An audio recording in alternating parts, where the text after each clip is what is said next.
can be able to keep aside. And that's the money now that you pay yourself.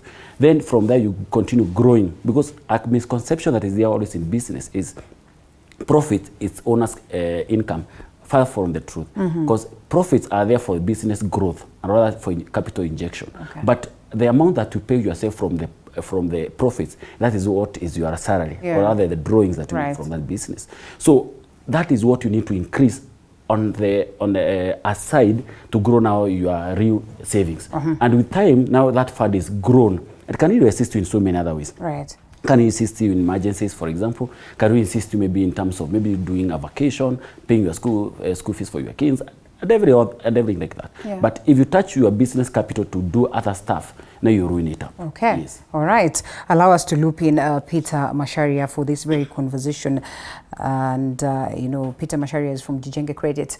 Briefly about Jijenge Credit before we get into the space. And I mean, we all agree that we have gentlemen that speak credit.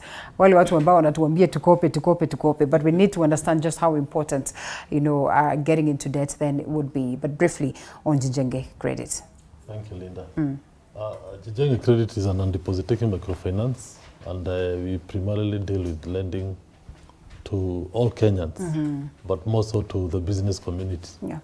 And we were recently approved by CBK to lend, and therefore Kenyans can feel safe dealing with us. Yes. Nyinyi ni wakukopesha tu, si ati wakuje wa save wakope. Ni mtu wakuje tu niko na deni, this is the asset I'm going to leave you, this is my documentation, and this is my character, and therefore you can be rest assured I'll pay back the money. So that's all that definitely Jijenge does, and we'll be getting to learn some more on how you get a hold of them towards the last minutes of the program. But very, very important about savings, and you know, for one to be able to grow their savings, I mean their credit capability. It is one thing that is pretty not easy. And one would tell you, I don't know whether they are spoiling the market, because then if they're going to make it easy for people to access loans without savings, don't you think it's a worry? Is that really the right direction to go, and the risks that come along with that? Well, there are two ways to look at it. But maybe we can echo what our president said, that we need to inculcate a saving culture. And truth be said is that savings is a hallmark of any success. Even businesses need to save. We not only need to save on a personal level, but both personal and business front. And therefore, the more we save, the more our GDP increases. And the more we save it at a personal level, the more we're able to develop and have a stable personal finance life. Because for the success of any economy or any person, savings is key. And even us at Jijenge Credit, we learned what we saved in our employment life. That is what has enabled us to set up the business and lend to Kenyans.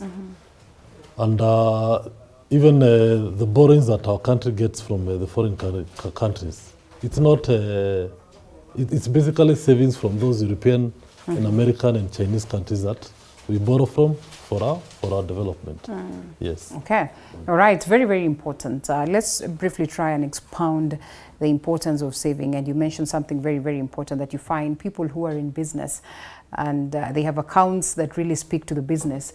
Sometimes they do not pay themselves, and maybe that's why we get it wrong. What is the importance of separating? You know, for instance, if you're running a business as the owner of the business, what is the importance of making sure that you separate your account and that of the business, and understand that at the end of the month, out of the proceeds, out of the profit, then I'm able to pay myself a salary and then set this aside for business? That one is an issue that somebody to put into focus, actually, when we're in business. Because most of the times is that we lie to ourselves that my business is me. And we need to have a separation of the two. That the business takes its own life, and you as an individual takes your own life. So you are only a manager, or rather the director or the proprietor of that business, but you are not the business itself. So, and even in terms of the business lineage, you need to have a separation of the two. And actually, it needs to have even its own systems. That separation should be very clear in terms of how you're able to separate, in terms of its operations, management, and even day-to-day running. You could be the one doing the day-to-day running of the business, but there's much more that need to be seen, that there's a kind of a separation. And this really comes in terms of finances. If you do like maybe sales per day, there's those expenses that you need to take care of.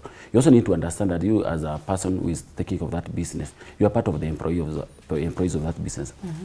Like my friend here is the director at Jijenge. I'm sure Jijenge maybe pays him a salary, whatever they do, but does not take maybe the profits of the day and maybe does buys a car. Our personal car from that. It should be from what he has been able to be paid by the business. So that is what now most of our business people have never really understood, because you need to have a separation of the two, where your business cash flows are separated from your personal savings. And when you do that, now you're able now to grow your own personal savings, and you can be able to monitor.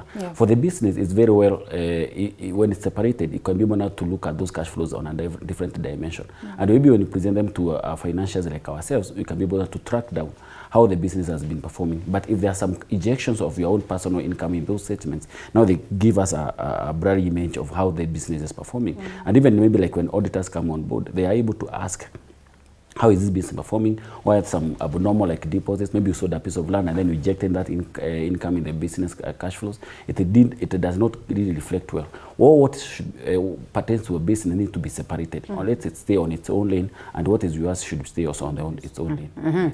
And we'll come deeper into understanding, the various forms of savings that are available, because then there are those ones who think that saving is just getting this money under your mattress and then you have saved. There are others who understand that it's purely about banks. There are others who understand that it's purely about circles. But we really do not have, some level of proper understanding, especially for those ones that are getting into business for the first time, those ones that have just cleared school and someone has gotten a job.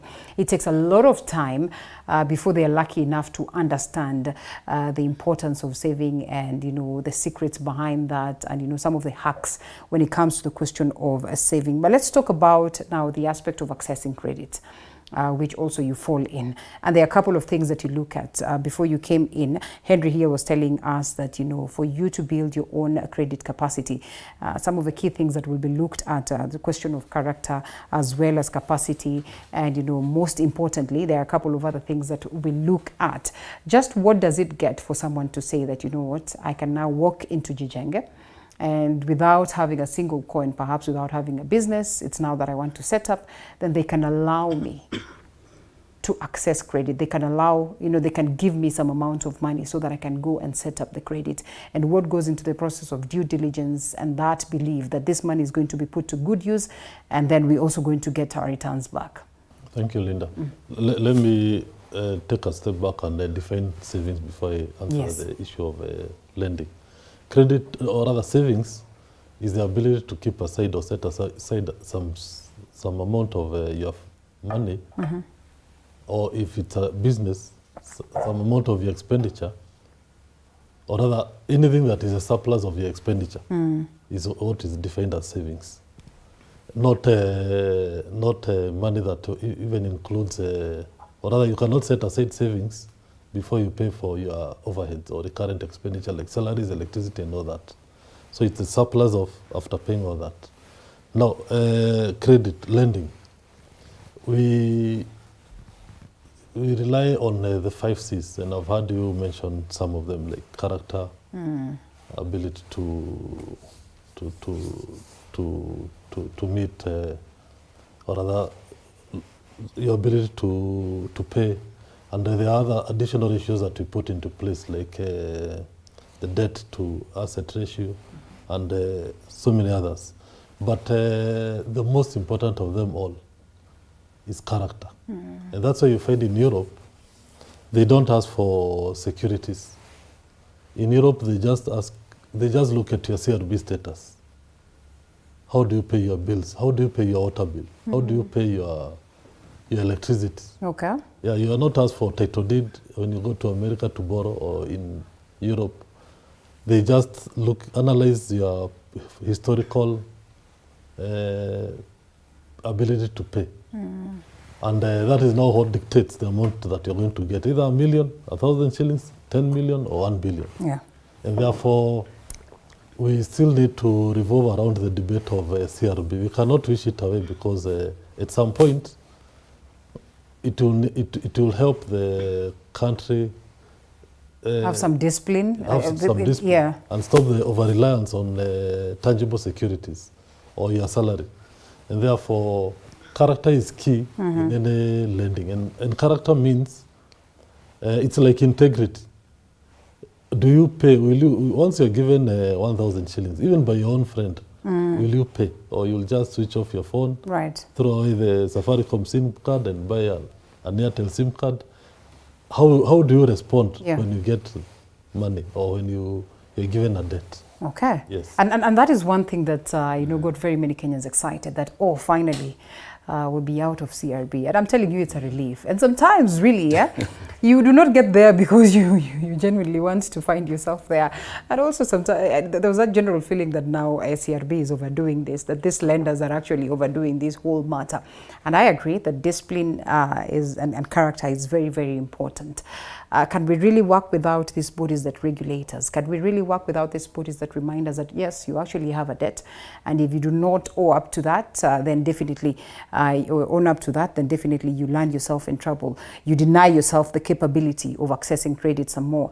And people like him will tell you it's quite a huge danger, that you really cannot bank on the character of these people, because Kenyans will always be Kenyans, and then they will buy from Peter, they will borrow from Peter to pay Paul. Before you know it, they have debts for both of them, and therefore they decide to break that line and not use it again, buy a different line, and all these conversations. Really, are we that, disciplined to a point where we cannot have this conversation of credit flow proper? It's not that leader you are so much disciplined, but there's always a character about human being.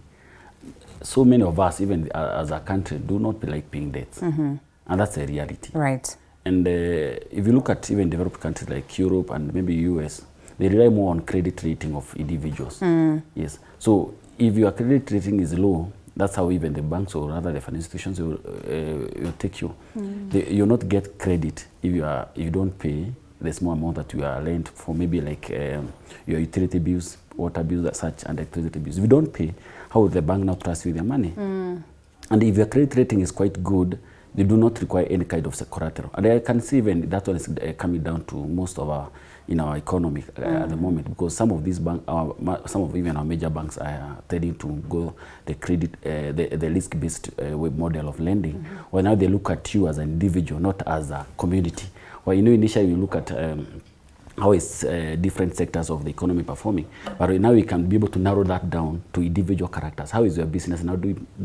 Is it doing well? Because my business could be doing well, and the similar business not doing well because of in terms of its management. So when you get into a bank, I'm able now to come down completely to the basic characteristics of my business or his business, and be able now to make a well-informed decision whether to lend to him or to his other client. So that is how that's the future of lending. And let me tell you something, it's something which is flowing in. It is started in the US because, as he said, they don't ask for those title deeds, and maybe they don't ask for logbooks. Or what for them, like it's only for those huge loans like mortgages, where now your own asset that was given, or rather the bank financed you, that is what they attach. But for this consumer, or rather business capital financing, they don't ask for all those issues. They look at you in terms of how risky are you? How risky are you as a risk? And maybe that's why, again, even at this very level, sometimes there's that fear of lending to individuals. They would rather do the government because they feel like, that's exactly. risk. And then, that's now is a danger.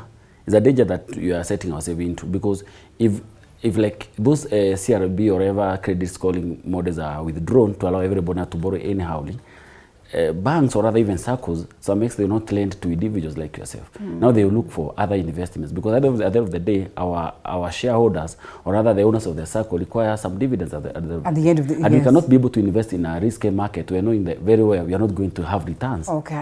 So you look for divertive ways of doing that investment, like lending even to government, doing bonds, doing those money papers and what have you. So anything that the risk profile is quite low. And I mean to something is a danger to the economy, because if you divert our investments, or rather our where you do investments is maybe like into the government, now we we starve the common person of the much needed boost in their businesses. And you can find in the last regime something of the sort crippled in, where you find that when there was the interest rate capping by the CBK, most banks now were able now to they shaved away from lending to the risky clients, and now they ended up lending to banks to the government, or rather. And at that particular time, it was a surprise to so many people that the economy is not doing so well, but the banks are doing humongous profits. Yes. Why? Because they lent their money to those so less risky grounds, rather than to a customer who they know very well they are not going to have their money back. So in any space, like we are in this financial space, we need to be very clear on some of the reasons, or rather the policies that we are developing as a nation, because some of them might kill the common person, as we think you are trying to be. Yes, you know, they are more populist in nature, that now you have been withdrawn from CRB. Yeah. But we do not look what are the end effects of such policies. They might ruin our economy in a big scale. So we need to tread very carefully as we implement some of these progressive policies. So at least, as much as we want to uplift this common hustle at the ground, we may not ruin him at the later stage. Yes. And very interesting that we understand just exactly what are these savings. And I know you have, in a way, defined that. But one would want to ask, when we speak of assets, are those ones savings? Because these ones as well, if it's a car, I don't know whether a car is an asset or a liability. Sometimes you will present the logbook and you're able to access credit. And we are here talking about savings versus credit, and how savings then would come in to make sure that then you have boosted that capability of getting, you boost your credit profile. And so when we talk about assets, because there's someone who will opt not to save cash, but they will put their money into setting up or buying up something that really can be used as an asset for them to be able to access credit. So when we speak about these savings, do we necessarily refer to money? Well, savings can come in so many forms, but the main one is, or rather the rule of the thumb for any savings is that you're supposed to have an amount of cash set aside that is enough to run you for 6 months or maintain you for 6 months without any additional income. It should be set aside in a savings account. Okay. And it should apply for both business and individual. All right. A good example of when savings would have come in for both the individuals and the businesses was during the COVID period, because there was a total lockdown. And therefore there was no income for businesses. And if you look at the statistics, most businesses that didn't have proper savings closed shop permanently. Yes. Therefore, you can have you can cluster savings in different forms: short term, medium term, and long term.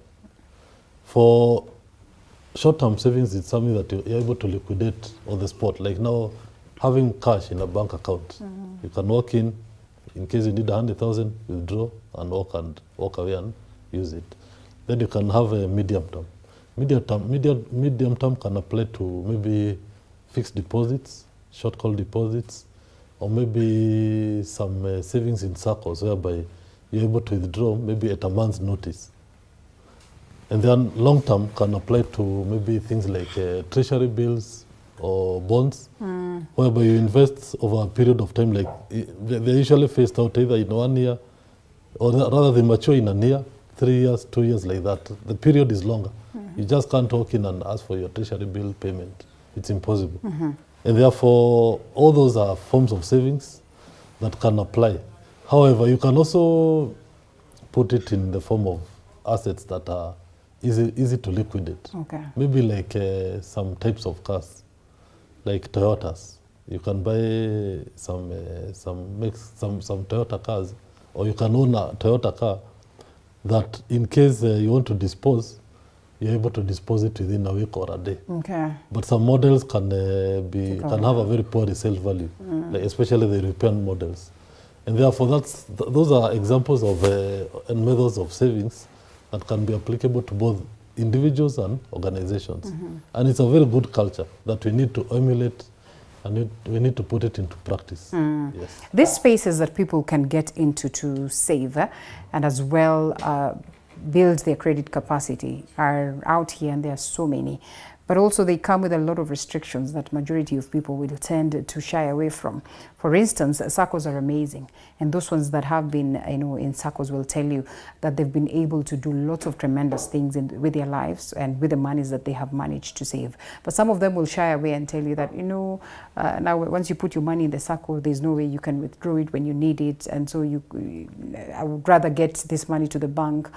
Some of them will tell you that, well, they are good because there are now options that SACCOs are coming up with, that you can as well access your money in the event that you do that. Some will tell you that now once you're into this SACCO, there's no way you can be able to close it and get to another one, because if you do that, then you have to sell your shares to somebody else, and in most cases it's not always that you're going to get someone who's going to buy this SACCO. I want us to perhaps demystify some of these myths, or if they are myths, or tell us what exactly goes into the businesses of SACCO. And I mean, there's also this fear of crypto, that this is where the world is headed, and people have put their savings there, and then you're told that, oh, the market has destabilized and it has crumbled down, and then you ask yourself, just what is playing out? So I'll just go back to what my friend has alluded to. Like, you need the purpose for saving is what is so critical. Rather, what do you want with your money? And it's the savings, as he had said, they're either short term, medium term, or long term, depending on what you really want. You cannot just walk in a SACCO, for example, and you want to withdraw your maybe like term deposits, whether you have maybe saved for, maybe you have asked the SACCO to keep the money for you for a year, and you want the money immediately.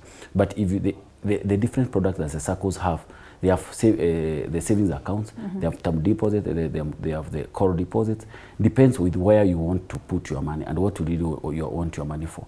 If you really want a day-to-day operations, you have a savings account where you can just get into it and get your money. But you have to also to understand that, like for a SACCO, for you to be a member, you have to have share capital. Share capital are non-withdrawable deposits. You cannot just get in and then you ask for your share capital. Because share capital are those intensive capital that the SACCO, or rather, makes its capital investments from. If they want to buy cars, if they want to do buildings, that is the money that they do their capital investment with. And maybe, Linda, if you want that money, can you get in and say, I want a chunk of my money, and that money has been used to set up a building for you, for the SACCO. Unless they bomb some part of the building and give you money back. So that is money now is meant for growth of the organization. But for other investments, like for example, fixed deposits, those are investments that you can be able now to get on notice, or rather, when you really want your money, you just write to the SACCO, and they will give you maybe a duration of maybe 1-2 days, and then you get your money back. But what we say is that SACCOs, it's a model, it's a vehicle to assist you to grow, because as we discussed the essence of the savings, you see that for a SACCO for you to get a good credit, for example, and for you to get good kind of a profile from the SACCO, they really need to see how much you've saved with them. And a SACCO like Fortune, where we give like 5 times the amount. Oh, you do 5 times? Yes, we do. Okay. The amount of, in an account called the Zidisha. Zidisha, which is a Swahili name for multiplier. We're able to multiply your savings times 5 of the amount of you've saved. Because at first, the acronym SACCO comes from savings and credit. So savings comes first. So you have to first to inculcate the culture of savings before you get credit. And then, because tunasemanga, if you don't have something, it's very hard for somebody to multiply it. If you have also need to show what do you have. Then for the SACCO to give you a multiplier of the same. So for us, we advocate that can you kindly grow your savings account to an extent that now you can be able to, when you come for a loan, you can see now you have also put aside some substantial amount of money, and then you can be able to boost you. Because if we can never start at zero. Even if you go to Jijenga, I'm sure enough, if you want to buy a motor vehicle, they will tell you, can you deposit 20% of the value of that motor vehicle, and then we give you 80%. Because the problem is where the financier makes 100% financing to you, never feel the ownership of that property or that asset you have been bought for. So you have to, even you as an individual, you have to have substantial amount of money in that asset. It makes ownership very critical. You feel that as much as I'm paying this loan for this asset, I have my own capital in it. So it's something, by the way, so psychological. And it's good to tell our viewers that do never want something, and or rather an asset, where you are being given 100%. Or along the line, you'll have something called credit fatigue. You pay, then maybe the car get an accident, you see, and then you ask yourself, why am I even paying this car? There's no amount of money which I've put into this asset. So you leave it at that. Right. And then maybe when they are coming to salvage or rather sell that particular asset, they find that the value went so low. No, they are not able to get their money back. So that's why we always advocate. Can you, as much as we're financing you, have those in savings of set aside, or rather in credit now we call it capital. Yes. And now it stands from savings now to capital, because we ask you how much capital have you invested in this business. Let's talk about investing, and also building as well your capital, maybe your savings. And a very important thing that you have once told me that I feel like most of the people really have no idea about, and this is on the question of perhaps just having one pot that is well filled up, and this one then would allow you a chance to get lots of monies if you are thinking of getting credit, accessing credit for development purposes. But there are instances where people will want to scatter their savings across, that you have this little amount of money in this bank, this little amount of money in this circle, and another circle, and another circle. And someone asks, they're excited and proud that they really are saving. What would be the importance of having one, focusing on one entity, say one bank, say one circle, and putting lots and lots of money in there so that then one can build their credit capacity? Or is it fine to have your money scattered all over? And does it then help you as well have more access to credit? Well, there are several reasons why someone would opt to put all his savings under one basket. Although it's a bit, in terms of risk, it's risky, because it's always good to distribute your investment portfolio to various stages and various organizations, because of things like things that are unforeseen and unexpected occurrences. Because in most of those organizations, you're not there to know how their day-to-day running is, and challenges or turbulence might occur in the management of that organization, and then your savings disappear. So the best advice from a good investment manager is distribute your portfolio, different stages, different risks, so for you to be safe. Yeah. The only time you can, I would advocate that you put your savings or your investments into one basket is when you invest in stocks. If, for example, you pick, let's say, a blue chip company in the Nairobi Stock Exchange, and you decide to put all your savings there, maybe the strategy would be you want to put your savings in such a way that you become the major shareholder. When the shareholders or owners of the top owners of that company are being called, or decisions are being made, because of your level of shareholding, they will definitely give you a call and ask you to come on a round table like this for you to get to ratify or get to understand what other investments they are or how they are running the company. That is the only time I would advocate for single investment option in an organization. Yes. All right, and still on the very same matter, as well as you expound to us the importance of being disciplined in how we, get to access credit. Because it's one thing to have saved my money with Fortune Circle and have it there. It's another to take a loan that would be instrumental in growing my savings as well as growing myself as an individual. It's another to just say, well, I have, this credit capability, and therefore I can access credit anytime, and so I can go out there and access credit for a holiday, perhaps access credit without a clear guideline as to what this money needs to be put into.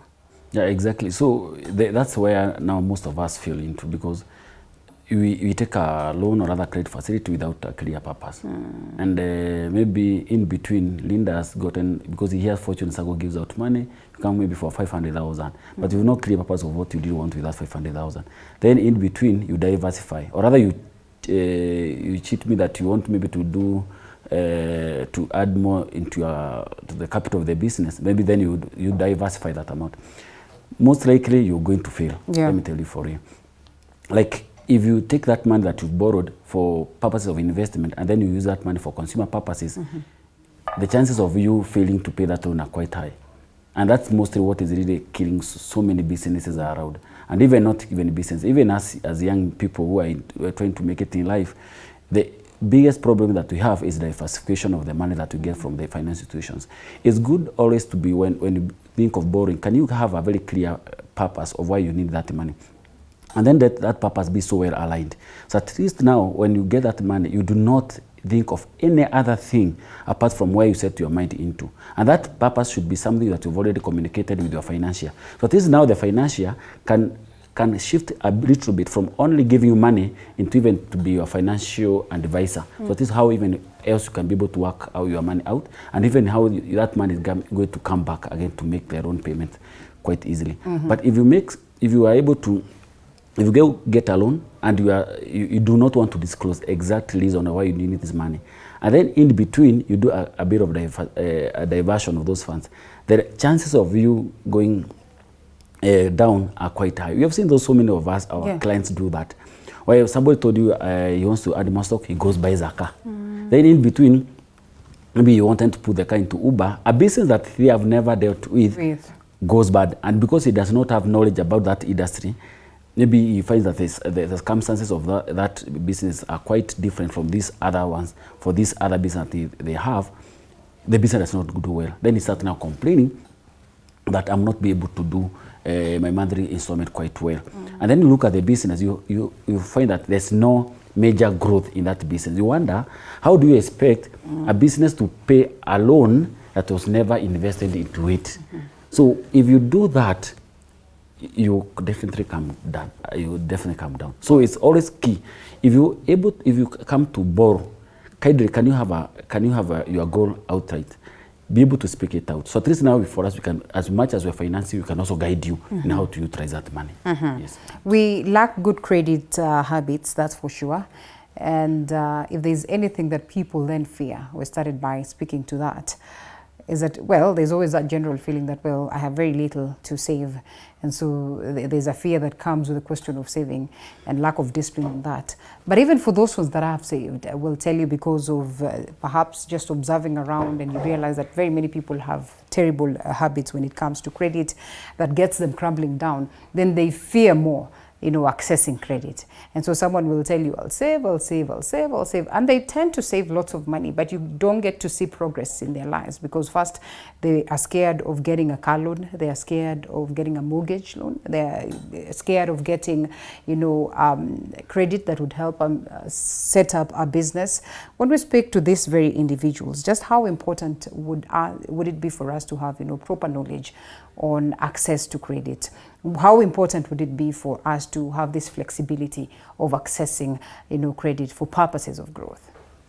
Well, it's true, and it's a fact that financial knowledge is very low within the country. And that's why I always advocate that financial literacy should be taught all the way from nursery school, primary, secondary, and even the tertiary colleges, the TVETs, TVETs and universities, because you might have come across lecturers, or even engineers, or even doctors, who, when they set up a business, it doesn't even last for 1 or 2 years. Yeah. And it's not that they don't have an idea, or they don't have a vision, or an ambition of saving or generating more money or investing. It's because they lack the financial discipline and the financial capacity to manage a simple business. And we as Jijenge Credit, we offer free financial literacy courses and ideas to all our customers. We don't charge, because it is one thing, it is very easy to lend. And then it is another challenge to see through that customer paying back your finances, because you find someone growing from maybe a micro business to a small business. That growth needs special skills. You need to up your skills from a micro business that is a hawker to maybe someone who has a small hardware shop. So the skill set for running those two businesses are totally different. And even the numbers and the recurrent expenditure, all those dynamics change. And therefore, as a first point of call, I usually recommend that if you're still not skilled and you're bankable, or you go to visit a bank, go and ask for a relationship manager. Okay. If you are coming to Jijenge Credit, ask for a relationship manager who will take you through your credit process. And further than that, they will also show you or take you through an in-depth analysis on how to manage your particular business. Because not all our customers run the same business. We have hawkers, we have mama mbogas, we have people who are skilled like engineers, mechanics. So the dynamics and the management of those businesses are different. And therefore, like now what you're doing is very good because we are impacting the Kenyans on savings skills, investment skills, and business management skills. So that as we wait for the government maybe to roll out a very good financial literacy program. Yes. All right, some people who will run into debt or they will get a loan and sometimes set up a business and money comes pretty fast. They want to go and offset the loan.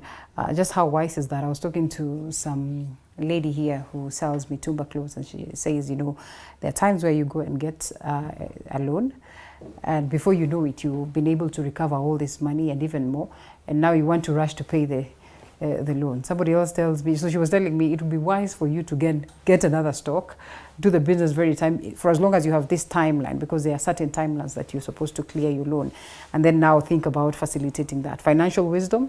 So that depends on the business itself and the purpose for you, why you got that money. Okay. Because it's not a general kind of a rule that you pay your loan first, or rather you reinvest that money back to the business. Yeah. It depends on the circumstances. Like for example, you got that money to follow a deal that you saw it so lucrative in your business, and you went did the deal, got your money back, and maybe made some good money out of it. It's always advisable to pay that loan first, because when you pay that loan first, you also save on a lot of interest that you would have accumulated over time. Because most of these loans out there, the interest accumulates maybe on a monthly or another day-to-day basis. And even if you are able to pay your loan quite fast, you are able to save on those accrued interest. Yeah. So that one, Linda, it depends on how that business, why you took up the loan. Yeah. But in some other instances, maybe you might find that if you reinvest that money, you can still make multiple incomes, or rather much more than you would have done. You can still do that better. Yeah. So it's for you to understand why the reason you took the loan first, or then the nature of your business. So it's something which is it's not something cast on stone. You can think around it. Around it. Very, very important. Gentlemen, I know there's so much within this line that we can speak of, but time as well is not on our side. We only have approximately 4 minutes to close it. What would be the take home for those ones that have lots of fear when it comes to accessing credit? What would be the take home for those ones that really have not started saving and should know the importance of saving, in as much as we say it is in this economic, tough economic times, and generally to the government in terms of, allowing us that capability to access credit as a people for growth? Thank you. Savings is critical. It should be our way of life, because apart from saving for future use and for business use, we need to look at it long term, because at some point the energy we have to toil and look for that money will reduce, and therefore in our sunset days or during retirement, we shall rely so much on savings. And that's why it's a standard requirement for especially salaried staff to have a NSSF monthly contribution. The aim of that savings or NSSF contribution is a savings for the future. When you're old and you can't be employed, you can't go out looking for work, you'll be walking to a bank and draw the pension savings that you have. So we need to support our government and inculcate, and all of us start saving in our own small ways. If it is small children, let's get piggy banks and train them how to save. so that tomorrow when they grow up, they will learn how to save. And for credit, nobody should fear credit. Most of the big projects are managed by borrowing and getting loans. So that once you borrow the loan, you're able to push and put up a building and even buy cars or other type of assets that add value to our lives. Maybe like Uber, or maybe equipment like tractors, something that will help us in productivity, that will generate some income. That should be our key strategy. When you borrow for productivity, borrow for investment. Don't borrow for consumption, or don't borrow to go and gamble. Yeah. So that's what I can request our my fellow Kenyans to take into consideration. Right. And especially the youth.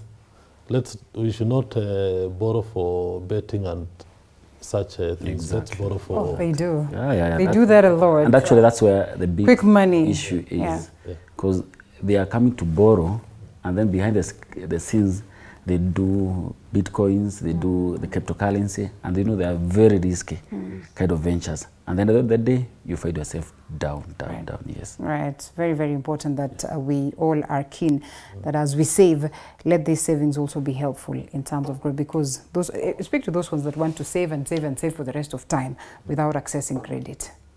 No, you do not need to save for the rest of your life. Like what happens, by the way, even savings themselves, you need to have a focus on what you need those savings for. Either short term, medium term, or long term. If you save forever in your life, that makes it a bit, it does give you... Get this money, get an asset, get this money, start a business. Always save to answer a goal. Okay.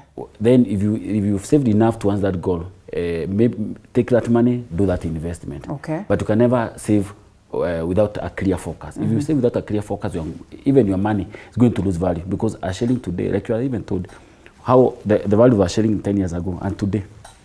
Totally different. Totally different. That's true. A piece of land that you would have bought in Upper Parklands 10 years ago and today is something comprehensible. Really, yeah. So that is the reality. So if you are saving to buy a piece of land here at Parklands 10 years ago, and then you imagine you ever buy it 10 years ago, you will never buy it. That's true. So that's why the essence of now investment comes into place.